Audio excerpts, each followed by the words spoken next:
నమస్కారం ఘంటారావానికి స్వాగతం. ముందుగా ప్రధానాంశాలు. హైదరాబాద్ మేడిపల్లి పరిధిలో గర్భవతి దారుణ హత్య, శరీరాన్ని ముక్కలు చేసి మూసీలో పడేసిన భర్త.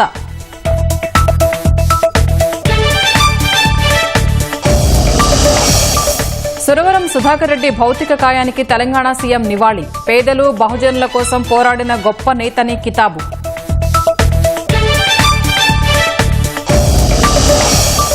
మచిలీపట్నంలో డంపింగ్ యార్డు పరిశీలించిన మంత్రి నారాయణ, అక్టోబర్ 2 నాటికి చెత్తంతా తొలగిస్తామని ప్రకటన.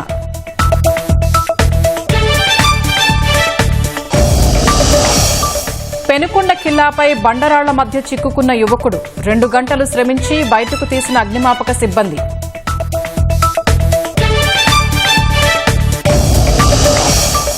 ఒక్కో అడిగేస్తూ ఈ స్థాయికి చేరానన్న శుభాంశు శుక్లా, ముందు ఉన్న లక్ష్యాల్ని ఛేదిస్తూ వెళ్లాలని యువతకు పిలుపు.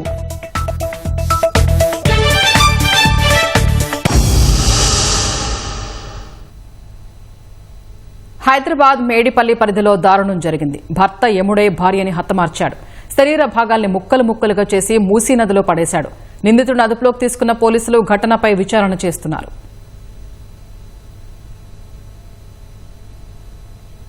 హైదరాబాద్ మేడిపల్లి పరిధిలో దారుణం చోటు చేసుకుంది. గర్భవతి అయిన భార్య స్వాతిని హత్య చేసిన భర్త మహేందర్ రెడ్డి శరీరాన్ని ముక్కలు ముక్కలుగా చేసి కవర్లో వేసి మూసీలో పడేశాడు. మానవత్వం మంట కలిసేలా, బంధాలకు బీటలు వారేలా జరిగిన ఈ ఘటన మృతురాలి బంధువులతో పాటు స్థానికుల్ని కలవరానికి గురిచేసింది.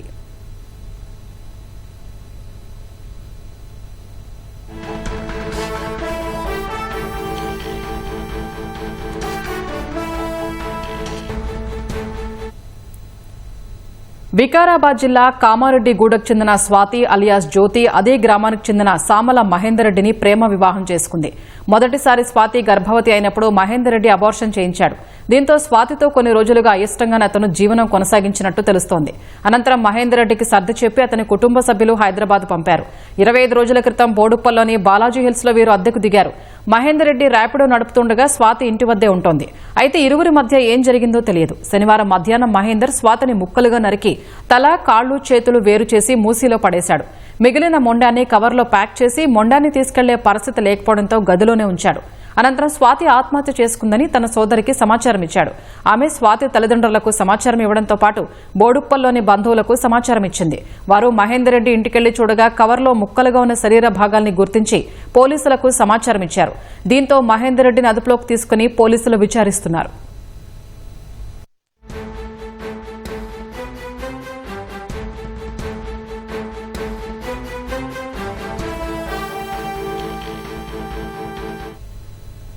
ప్రేమ వివాహం చేసుకుని బోడుప్పల్లో ఉంటున్న స్వాతి, మహేందర్ మధ్య వైరానికి గల కారణాలేంటి, హత్య చేయడానికి కారణాలు ఏమై ఉంటాయనే కోణంలో మేడిపల్లి పోలీసులు దర్యాప్తు చేపట్టారు. విచారణలో స్వాతి కాళ్లు, చేతులు, తల వేరు చేసి ప్రతాప్ సింగారంలోని మూసీలో వేసినట్లు నిందితుడు చెప్పడంతో వాటి కోసం మహేందర్ రెడ్డితో కలిసి పోలీసులు గాలింపు చర్యలు చేపట్టారు. Clues teams, forensic, dog squad, DRF బృందాలతో శరీర భాగాల కోసం పోలీసులు గాలిస్తున్నారు. ఛాతీ భాగాన్ని మాత్రం స్వాధీనం చేసుకున్నారు. ఘటన జరిగిన సమయంలో స్వాతి 4 నెలల గర్భిణీగా ఉన్నట్లు తెలుస్తోంది. స్వాతి గర్భవతి కావడంతో భార్యాభర్తల మధ్య గొడవలు జరుగుతున్నాయని స్వాతి కుటుంబ సభ్యులు చెప్పారు.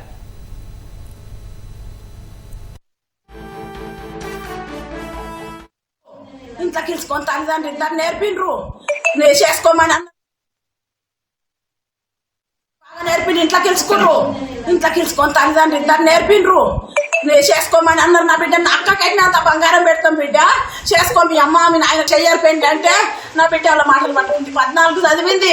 హాస్టల్లోకి వెళ్ళి వచ్చినాక 2-3 రోజులు ఊక తిరిగిండు. ఫోన్ మాట్లాడితే నాకు దొరికింది. నేను తిట్టినా. దాని తల్లిని గుంజుకొచ్చి అడిగితే నా మొగని కాలు మొక్కింది. తప్పైంది, నా కొడుకునే పెళ్లి చేస్తాం, నీ బిడ్డకు చేయండి అన్నది. మేము సప్పుడు దాక్కున్నాం సార్. వచ్చిండు, పిల్లని ఎత్తుకపోయిండు. పిల్లని ఎత్తుకపోయి పెళ్లి చేసుకున్న సంది ఇదే శిక్షలు. 19 నెలలు అవుతుంది. పిల్లని తీసుకుపోయి మాట్లాడనియాడు. ఫోన్ చేసే కల్వకుట్ట పెట్టిండు. పిల్లని కూడా దాకాను పెద్ద గవర్నమెంట్ లో చూపించుకుంటుందంట. అడుకొచ్చుకొని తిన్నదంట. నిన్న మొన్న తెచ్చి పెట్టుకుంటూ రోజు తింటాడంట, బయట పోతాడంట. ఎట్లా నాన్న నిన్ను మంచిగా చూస్తే అది మంచిగా ఉండు అని చెప్పినాం సార్. మేము పెడుతుంటాం సార్. ఏదన్నా నా బిడ్డని విడిచిపెట్టి పెట్టిన ఫోన్ ఉండేవాడు. వాళ్ళందరూ ప్లాన్ ఎందుకు చంపిన అనుకుంటున్నాం.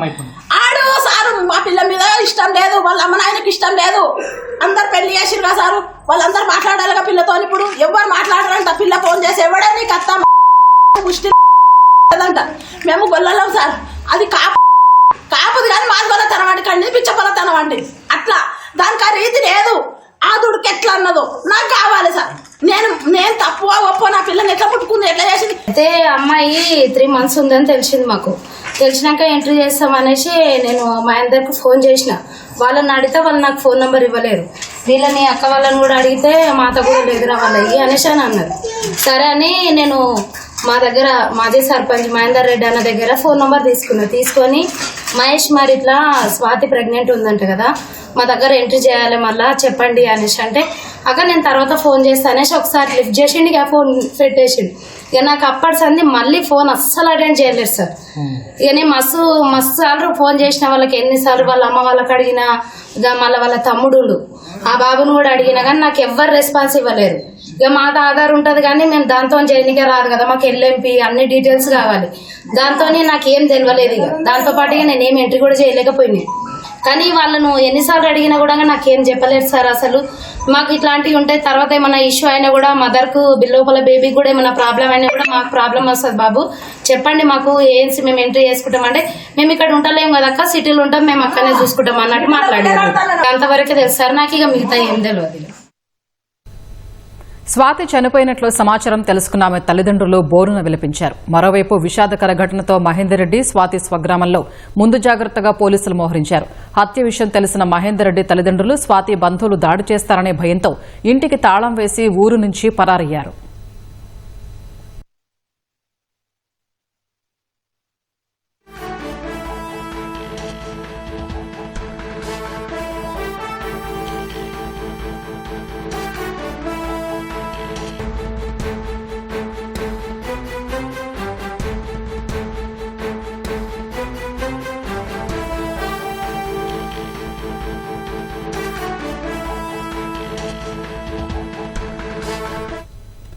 శ్రీకాకుళం గార మండలం అంపోలు గ్రామంలో విషాదం చోటు చేసుకుంది. కుమార్తెతో కలిసి దంపతులు యాసిడ్ తాగారు. మరింత సమాచారం మా ప్రతినిధి ఈశ్వర్ అందిస్తారు.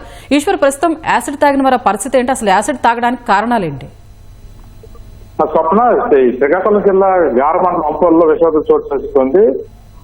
తల్లిదండ్రులు కుమార్తె కూడా బాత్రూమ్ యాసిడ్ ఇచ్చి ఆ బలవన మరణాలకు పాల్పడ్డారు. ముగ్గురు పరిస్థితి విషంగా ఉండడంతో స్థానికులు గుర్తించారు. దీంతో భార్యాభర్తలు తరలించేలోపు వాళ్ళు అక్కడే చనిపోయారు. ఇప్పుడు కుమార్తె శ్రీకాకుళం జీజీహెచ్లో 6 పొందుతుంది. స్వప్న, అసలు తాగడానికి గల కారణాలు ఏంటి, ఏమైనా తెలిసిందా? వాళ్ళకి ఆర్థిక ఇబ్బందులు ఉండడంతోనే వీళ్ళు బలవన మరణాలకు పాల్పడ్డారని తెలిసింది. స్వప్న, రైట్, ధన్యవాదాలు ఈశ్వర్.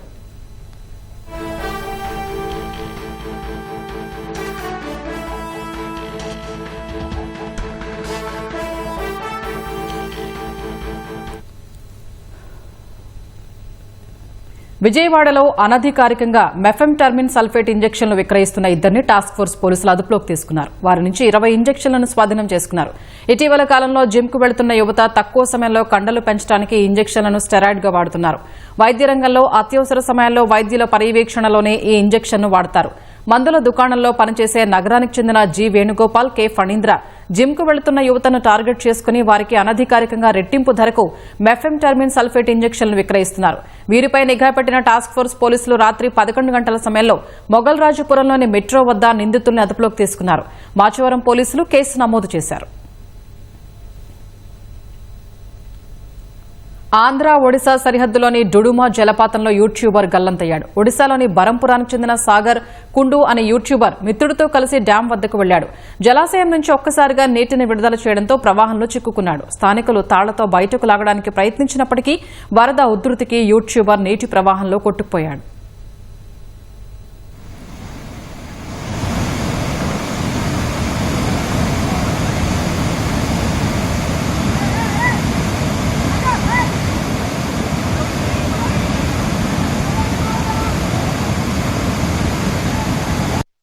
तक मुझसे कैमेरा सब मोर ड्रोन धरला मुझे तो ड्रोन फोपाड़ दे तू निज को बंचा से ड्रोन అనంతపురం జిల్లా ఉరవకొండ మండలం బోదగవి సమీపంలో డీసీఎం వాహనం బోల్తా పడింది. ప్రమాదంలో ఒకరికి గాయాలయ్యాయి. కర్ణాటక చిక్బళ్లాపూర్ నుంచి సిరుగుప్పకు జనరల్ స్టోర్ సరుకులు తరలిస్తున్న డీసీఎం ఎదురుగా వస్తున్న కారుని తప్పించిపోయి చెట్టును ఢీకొట్టి బోల్తా పడింది. దీంతో వాహనంలోని సరుకులన్నీ కింద పడిపోయాయి. ఘటనా స్థలికి చేరుకున్న పోలీసులు వివరాలు సేకరించారు. ఢిల్లీలో స్పీకర్ల సదస్సు జరుగుతోంది. ప్రత్యక్ష ప్రసారం ద్వారా చూద్దాం. सदन में चर्चा हुई, जन आंदोलन बनने लगा और अंत में ब्रिटिश सरकार को झुकना पड़ा और 17A को बाहर निकालकर विधानसभाओं को चर्चा का एक प्लेटफॉर्म बनने के लिए करा गया। और एक प्रकार से उनके ही समय में जो अभी सभी राज्यों में केंद्र सरकार में एक विधायी विभाग है और विधानसभा का सचिवालय है, उसकी स्थापना भी विट्ठल भाई के समय में हुई। स्वतंत्र विधानसभा विभाग किया और उस वक्त उनका नोटिंग बड़ा महत्वपूर्ण है कि कोई भी विधानसभा चुनी हुई सरकारों के अंतर्गत काम नहीं कर सकती। विधानसभा स्वतंत्र होनी चाहिए, तभी जाकर विधानसभाओं की बहस की सार्थकता रहती है। और मैं विचार करता हूं कि उस जमाने में कितनी दूरदृष्टि होगी कि जब देश आजाद होगा तब सरकारें बनेगी, विधानसभा पक्ष और विपक्ष दोनों के लिए एक प्रकार से अपने विचार रखने का माध्यम बननी चाहिए। विधानसभा पक्ष और विपक्ष दोनों की समझ से जनता का आवाज रखने की माध्यम बननी चाहिए। और अगर विधानसभा का विभाग स्वतंत्र नहीं होता है तो ये कभी संभव नहीं होता है। इसलिए स्वतंत्र विधानसभा विभाग की रचना करने का जो ऐतिहासिक निर्णय विट्ठल भाई पटेल ने अंग्रेजों के समय में किया, उसको हमारी संविधान सभा ने भी स्वीकार किया और आज सभी विधानसभाओं के अंदर विधानसभा का विभाग अध्यक्ष के तहत और लोकसभा राज्यसभा में भी अध्यक्ष के तहत चलते हैं। स्पीकर होने के बाद उस वक्त बहुत अंतर्विरोध चलता था, अंग्रेजों की सरकार थी, परंतु एक और जनता की आवाज को भी यहां प्रदर्शित करना था, उसको आवाज देना था और दूसरी ओर नियमों से भी चलना था। उन्होंने कभी दुविधा में नहीं रहे। देश की जनता की आजादी की उत्कंठता और आजादी की तीव्र इच्छा, इसकी निर्भीक प्रदर्शन विधानसभा में जरूर हुआ, परंतु सभी नियमों के दायरे में रहा। और ये अद्भुत संतुलन जो उन्होंने बनाया वो आज के सभी सभापति उपसभापति के लिए बहुत महत्वपूर्ण है। और मेरा आग्रह है कि उस वक्त के प्रोसीडिंग भी सभी ने एक बार देखना चाहिए।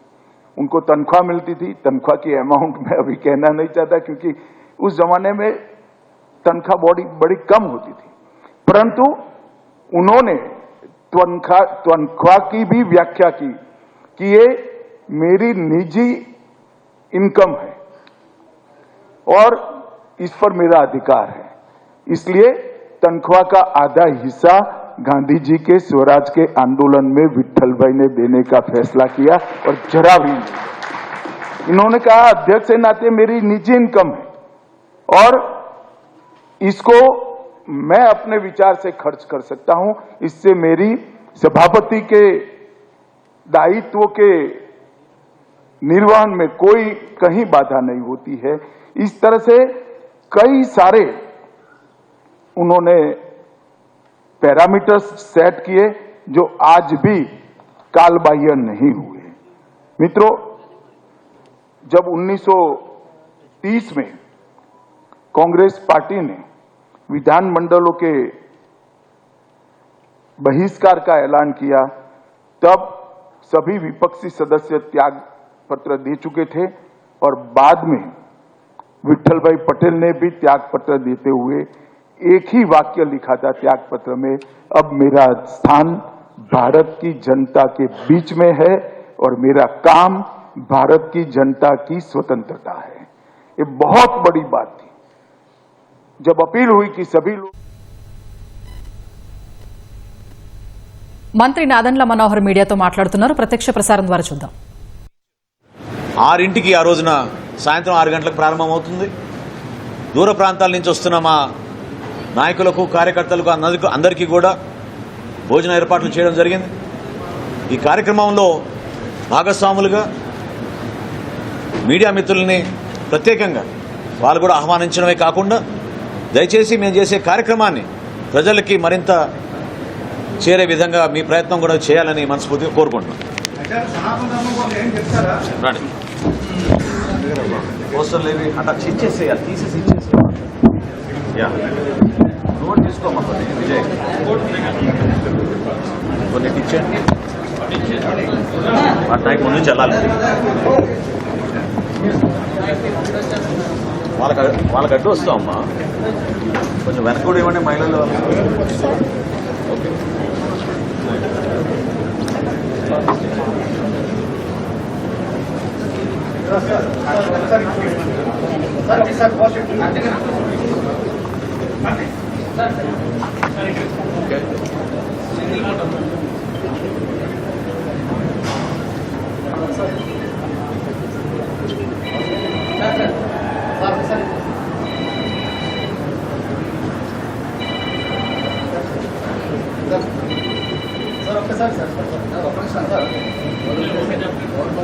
నాకేమి ఇబ్బంది లేదు, మీరు చెప్పండి.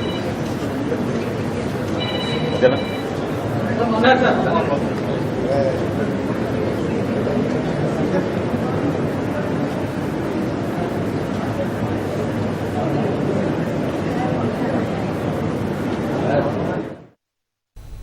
అనంతపురంలో జూనియర్ ఎన్టీఆర్ అభిమానులు ఆందోళన చేశారు. ఎమ్మెల్యే దగ్గుబాటి ప్రసాద్ జూనియర్ ఎన్టీఆర్ పై వివాదాస్పద వ్యాఖ్యలు చేశారంటూ జిల్లా వ్యాప్తంగా ఉన్న అభిమానులు ఆయన కార్యాలయాన్ని ముట్టడించేందుకు యత్నించారు. పోలీసులు ఎక్కడికక్కడ ఎన్టీఆర్ అభిమానుల్ని అడ్డుకున్నారు. ఈ క్రమంలో పోలీసులకు ఎన్టీఆర్ అభిమానులకు మధ్య తీవ్ర తోపులాట జరిగింది. ఎమ్మెల్యే దగ్గుబాటి కార్యాలయం ముందు బైఠాయించిన జూనియర్ ఎన్టీఆర్ అభిమానులు ఎమ్మెల్యే బహిరంగంగా క్షమాపణ చెప్పాలని డిమాండ్ చేశారు. రోడ్డుపై పెద్ద ఎత్తున నినాదాలు చేశారు. పోలీసులు వారికి సర్ది చెప్పేందుకు యత్నించినా ఎన్టీఆర్ అభిమానులు శాంతించలేదు. ఎమ్మెల్యే క్యాంపు కార్యాలయాన్ని ముట్టడించడానికి యత్నించగా పోలీసులు వారిని అరెస్ట్ చేశారు.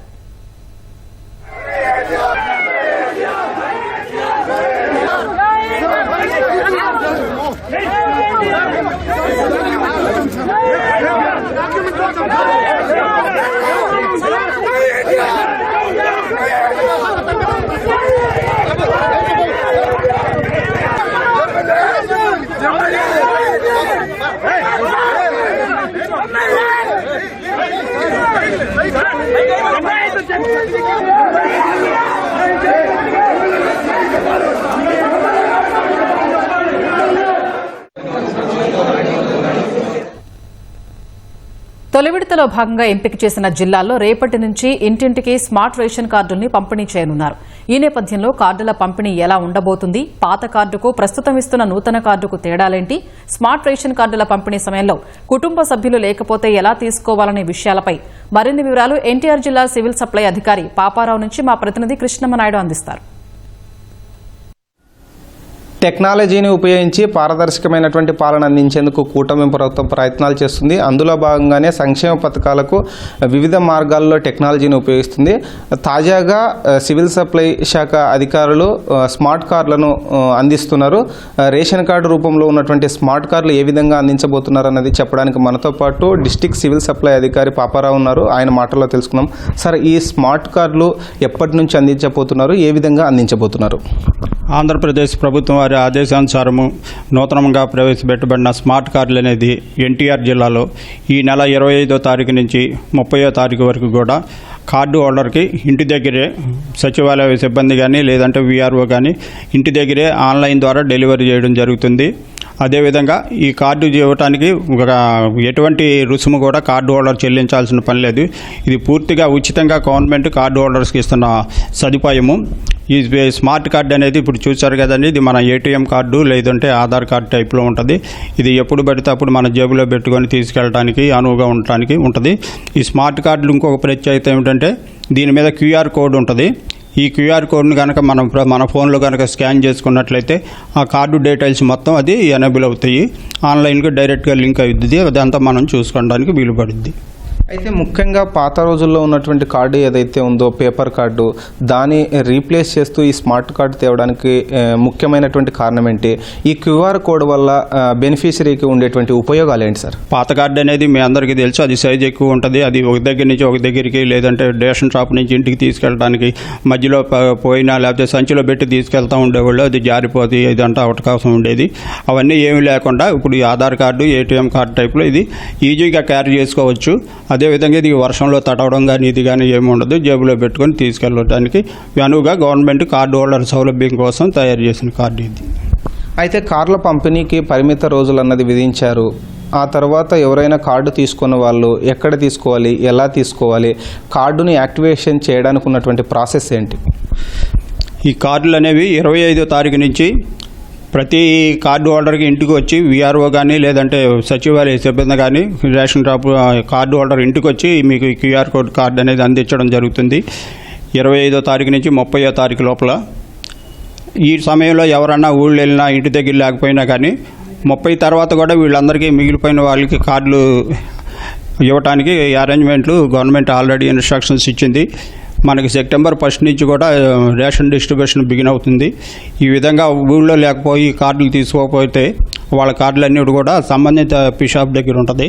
ఆ ఎఫ్పీ షాప్ డీలరు వీళ్ళకి అథెంటికేషన్ చేసి కార్డు హ్యాండ్ ఓవర్ చేయడం జరుగుతుంది.